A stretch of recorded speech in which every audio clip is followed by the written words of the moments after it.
Siria está aquí, a 8 horas de avión de España. Es la mitad de grande y su población se concentra aquí. ¿Por qué? Porque toda esta zona es un enorme desierto, pero un desierto muy importante. Tiene 1/3 de las reservas de petróleo del mundo y también de gas natural. Según algunos, el nuevo petróleo.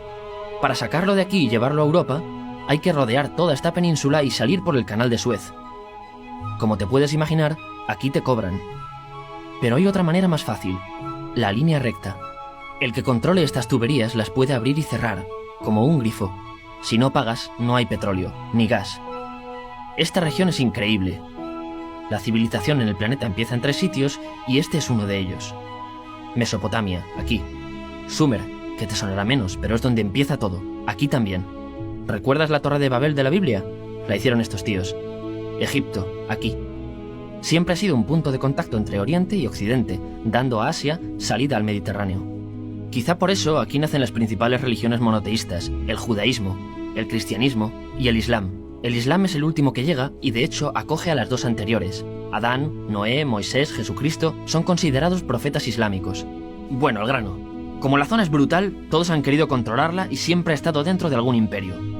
Los persas, los griegos, los romanos. El imperio romano termina partiéndose en 2 y finalmente solo sobrevive esto. Ahora es cuando la última religión monoteísta, el Islam, construye su propio imperio. ¿Te acuerdas de las cruzadas? Bueno, pues son los europeos cristianos intentando recuperar esta zona de la que estamos hablando. Los últimos en llegar son los turcos, que ojo, no vienen de Turquía, sino de muy lejos en Asia, junto con Gengis Khan. Lo conquistan todo y fundan el Imperio Otomano. El Imperio Otomano se queda ahí hasta la Primera Guerra Mundial. 600 años. Cuando acaba la Primera Guerra Mundial, aparecen pequeños países donde antes estaba el Imperio Otomano. Y por primera vez vemos a Siria en un mapa. Hasta ahora la habíamos dibujado para no perdernos. ¿Y quién se inventa estos países? Bueno, lo que te voy a contar es alto secreto. O lo era en 1916. Este súper secreto se llama Acuerdo de Sykes-Picot. Los franceses y los ingleses no podían derrotar solos al Imperio Otomano. Solo podían si les apoyaba la gente que vivía dentro. En su mayoría árabes. ¿Cómo se los ganaron?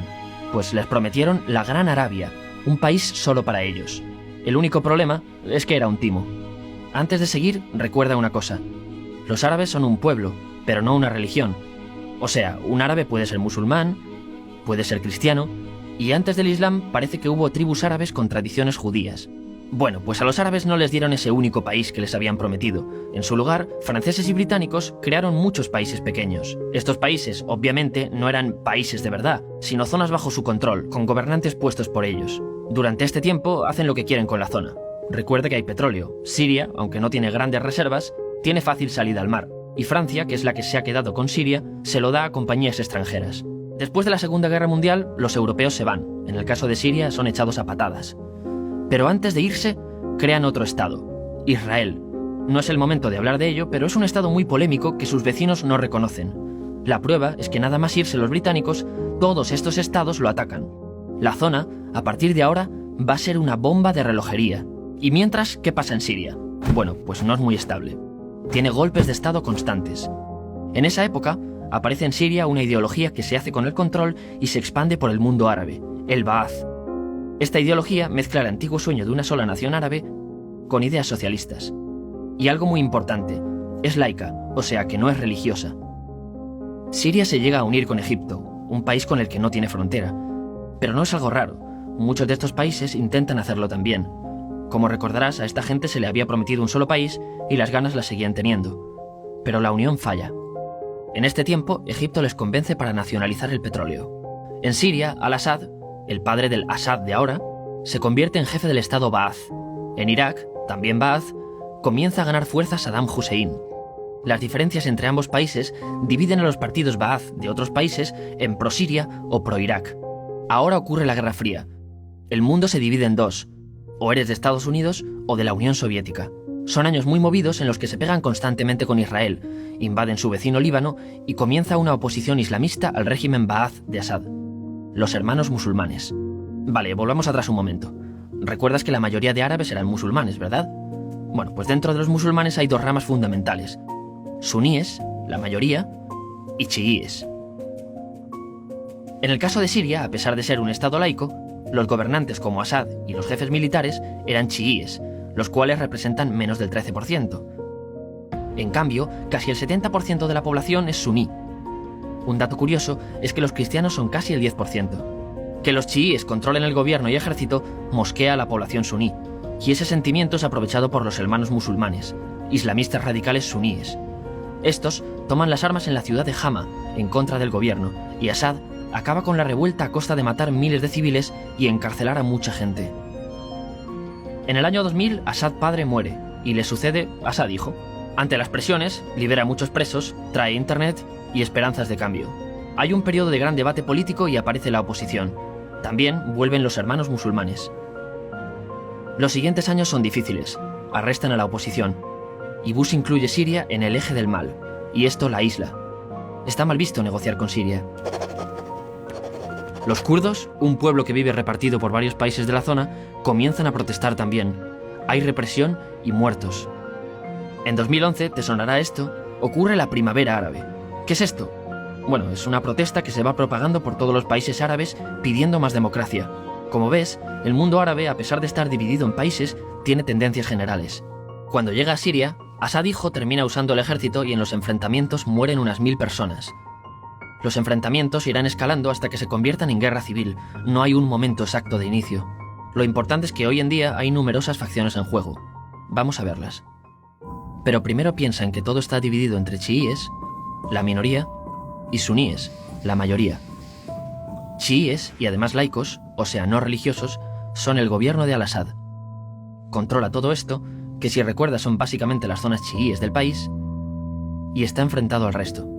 También mayoritariamente laico, pero suní, es el Ejército Libre de Siria, o FSA en inglés, junto con el Frente Islámico, que es religioso, y otros 70 y pico grupos más, forma una coalición que la prensa llama simplemente la oposición.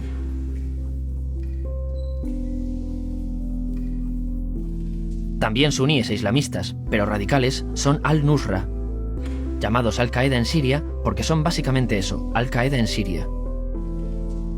Otros islamistas radicales son el ISIS o Estado Islámico. Salen de Al-Qaeda en Irak, controlan la mayor parte de Siria e Irak y se han hecho famosos por sus atrocidades. Su objetivo teórico impacta a muchos. Es un Estado Islámico a lo largo de Asia, África y Levante. Aunque a ti ya te suena, ¿verdad? En naranja tenemos al pueblo kurdo, que recordarás porque el presidente Al-Assad lo reprimió, al igual que gobiernos de países próximos también lo hacen. Ahora controlan militarmente esta zona. Antes de terminar, repasemos los apoyos internacionales a fecha de octubre de 2015. Las fuerzas de Al-Assad son apoyadas por Rusia, que ya tenía base militar en el país antes del conflicto, Irán y China. Todos son países de lo que Europa llama Oriente. En contra de Assad, apoyando a la llamada oposición, luchan Estados Unidos, Turquía, Francia, Gran Bretaña y Arabia Saudí. Podemos terminar con algunas conclusiones. Te advierto que esto ya es pura opinión. Si recapitulamos, vemos que la región es estratégica. Por su situación privilegiada, todos la quieren. Siria siempre ha estado bajo el paraguas de grandes imperios. Piensa que hace 100 años la actual Francia era Francia. Gran Bretaña era Gran Bretaña. Pero es que hace 200 también, y hace 300 también, y hace 400 también. En cambio, Siria solo es Siria desde hace menos de 100 años, y solo se gobierna a sí misma desde hace poco más de 50. Además, jamás decidieron sus fronteras, se las impusieron. Europa dividió Oriente Medio a su antojo para controlarlo, diseñando países sin tener en cuenta su población. Muchos historiadores dicen que todo pueblo tiene la necesidad de manejar su propio destino, pero estos ingredientes que hemos visto juegan en contra de proyectos como la Siria Ba'ath, que encima usa la represión para mantenerse. En última instancia, lo que producen es una guerra civil.